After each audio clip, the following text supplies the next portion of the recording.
हाय, कैसे हैं आप सभी। उम्मीद करता हूँ आप सभी अच्छे होंगे। दोस्तों, जैसा कि हम लोगों ने 14.1 NCERT class 10th math in Hindi में 14.1 का फर्स्ट सवाल पढ़ चुके हैं। ये सेकंड सवाल है दोस्तों, सेकंड सवाल है, ये दूसरा सवाल है। देखते रहिए। देखिए प्रश्न क्या है। प्रश्न नंबर 2 है 14.1 का। किसी फैक्ट्री के 50 श्रमिकों की दैनिक मजदूरी ज्ञात कीजिए। ठीक है, इसका खाका इस तरह से दिया हुआ है, देख लीजिए। दिया है, ये क्वेश्चन में है। दैनिक मजदूरी रुपयों में है 100 से 120 रुपया, 120 से 140 रुपया, 140 से 160, 160 से 180 और 180 से 200 रुपया। ठीक है, और इसी में दिया है श्रमिकों की संख्या 12 है, 14 है, 8 है, 6 है और 10 है। और इसी में और भी सवाल दिए हैं, इसी का कुछ बाकी है। देखिए इधर, एक उपयुक्त विधि का प्रयोग करते हुए इस फैक्ट्री के श्रमिकों की माध्य दैनिक मजदूरी ज्ञात करें। यानी इसमें माध्य ज्ञात करना है। दोस्तों एक चीज़ मैं बता दूं, ये जो 14.1 है ना, ये जो 14.1 आप सभी को दिख रहा है, इसमें सिर्फ और सिर्फ माध्य निकालना होता है। क्या निकालना है? माध्य। माध्य बराबर आप लोग को सूत्र लिखा दिए हैं हम पहला सवाल में, इसमें भी बताने वाले हैं। देखते रहिए कि क्या इसका सूत्र और यह कैसे बनता है।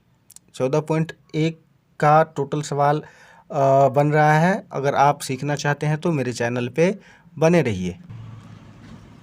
जैसा कि दोस्तों सवाल में दिया है, प्रश्न में दिया है वर्ग अंतराल। देखिए, दैनिक मजदूरी रुपयों में, इसी को वर्ग अंतराल कहते हैं। ठीक है, इसी को हम लिखेंगे वर्ग अंतराल में। तो दोस्तों जैसा कि दिया हुआ है कि 100 से 120, 120 से 140, 140 से 160, 160 से 180, 180 से 200, 200 तक दिया हुआ है। ये वर्ग अंतराल में आ जाएगा। ठीक है, और दिया था इसमें श्रमिकों की संख्या,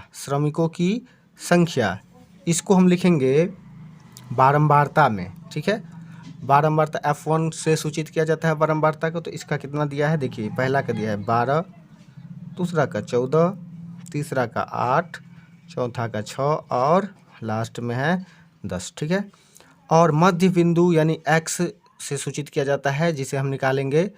हम जैसे कि बताए थे दोस्तों आप सभी को कि इसका जो होता है वो होता है, यानी इस तरह से 100 प्लस 120 बट्टा 2, यानी सभी प्रक्षणों का योग बट्टा सभी प्रक्षणों की संख्या। तो इसमें प्रेक्षण यानी संख्या है 1, 1, 2, तो इस दोनों को जोड़ के लिखेंगे ऊपर में, और नीचे में लिखेंगे कितना संख्या, एक ये हुआ, एक ये हुआ, इससे भाग दे देंगे। तो ये हो जाएगा कितना, 220 हो जाएगा। तो इसको 2 से अगर भाग करेंगे तो कितना आ जाएगा दोस्तों, ये आ जाता है आपको 110।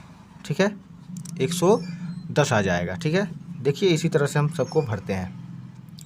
तो पहला का हो जाएगा 110, दूसरा का हो जाएगा 130, तीसरा का हो जाएगा 150, चौथा का हो जाता है 170 और लास्ट में 190 होता है। ठीक है, और जहाँ तक बात थी F1 X1 का, तो इस दोनों का क्लियर है कि गुना करना है। तो 12 को 110 से गुना करते हैं तो इतना होता है 1320। ठीक है, 14 को 130 से गुना करते हैं तो हो जाता है 1820। ठीक है, और 8 को 1500 150 से गुना करेंगे तो ये हो जाता है 1200।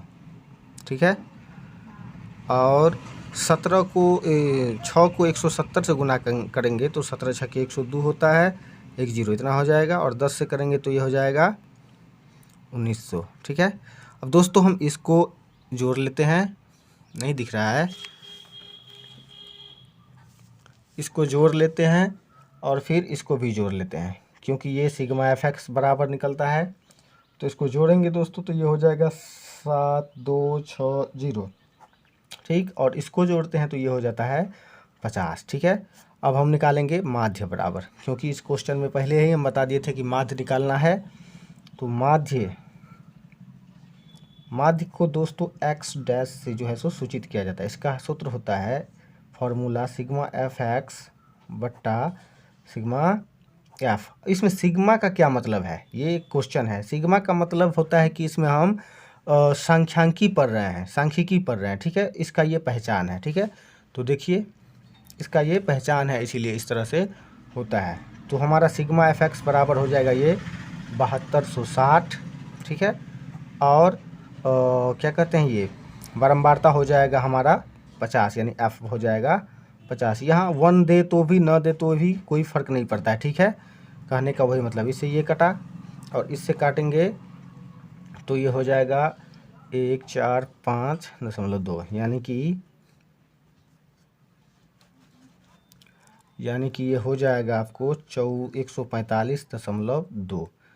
इसका क्या कहते हैं, माध्य। यही हो जाएगा इसका आंसर। तो दोस्तों वीडियो में कुछ समझ में आ रहा हो तो ठीक है, नहीं समझ में आ रहा हो या कोई ऐसा लगे कि इसमें कोई मिस्टेक है तो हो सकता है, मिस्टेक तो सभी से हो सकता है। तो वीडियो में जो भी आपको लगे कि ये गलत है या फिर कुछ और ज़्यादा डिटेल नहीं है तो हमको क्या कहते हैं कि मैसेज करके बता सकते हैं, यानी कि कमेंट करके बता सकते हैं। तो इसी तरह अगर आपको अच्छा लग रहा हो, अगर समझ में आ रहा हो तो अपने दोस्तों को भी भेजिए और खुद को सीखिए और मेरे वीडियो पर बने रहिए, ठीक है। जय हिंद।